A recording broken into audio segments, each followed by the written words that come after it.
So what did Jesus mean when he said, I didn't come to abolish it? Matthew 11 is a good starting point to think what this saying, I did not come to abolish but to fulfill, might mean.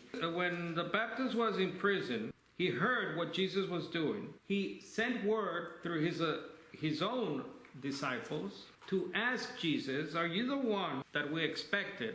I'll suggest you look at it this way. The Baptist was the last prophet of Torah. So Luke 16:16, the law and the prophets were up to the Baptist. So up to him, he's the old way, he's the old law. He's not preaching new covenant. The Messiah then has to be the end of that system. It has to be. That's Romans 10:4. Paul seems to have understood that finally. So then Paul can say, 1 Corinthians 9, I'm not under the Moses law. I'm under the Messiah law. And this is because Jesus is the redux, is the renewed Moses, right? And just like the law and the prophets, the rabbis foresaw this change. Will dine of the evidently non-kosher Leviathan.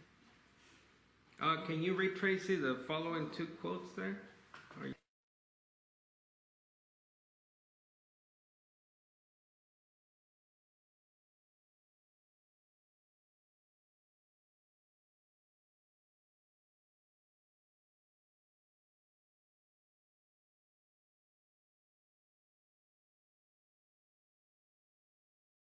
There was this rabbinic understanding, the Pharisaic understanding that the Messiah would either, there are various views, would either change it, would either change it completely or revise it.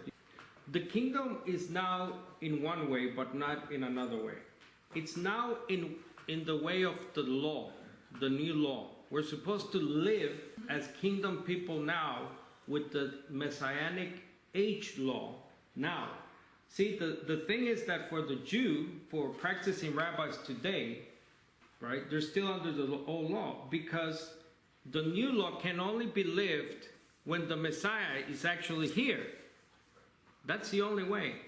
But the change, one of the changes was that it's here spiritually, right? It's here, so the kingdom is here now in a spiritual sense, but obviously it has an ultimate physical, real fulfillment in the future. But we're supposed to live under the law of Messiah now. So again, it's very important that the laws, look at it this way. The Baptist represents the last prophet of the Torah. Luke 16:16 is very key. It should be in your notes. Then let's look at fulfillment then. Hebrews 8. Hebrews 8 says the first covenant is obsolete, done away with. The writer goes on to say, and it's fading out, it's vanishing, it's on its way out. So look at it as fulfillment in that way. I didn't come to abolish it, but it's on its way out because of the things I'm saying and doing, says Jesus. The cross is, of course, of utmost importance, obviously the resurrection, but when it comes to this topic, that's the focus point of the apostolic age. So you got Ephesians, Paul says, the decrees, the dogmas, they were nailed on the cross. Jesus took all that in his body physically and exposed it. So the Jerusalem Council, yes, of utmost importance. That was the subject. Torah has become a yoke in that chapter. There's no circumcision. Remember, the circumcision is the gateway. It's the entrance to Torah. You cannot do Torah if you're not into circumcision of the flesh. You're just bypassing the door there. So if you want to keep food law, Sabbath, but are you practicing circumcision of the flesh?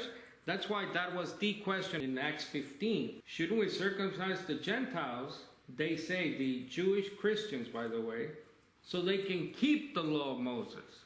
You see that? You can't just go to the law of Moses without circumcision. Very fundamental. New creation, new person. The new covenant as obsolete, that was Hebrews 8:13. And then you just go down the list with the food laws in Paul and so on, and the Jewish calendar.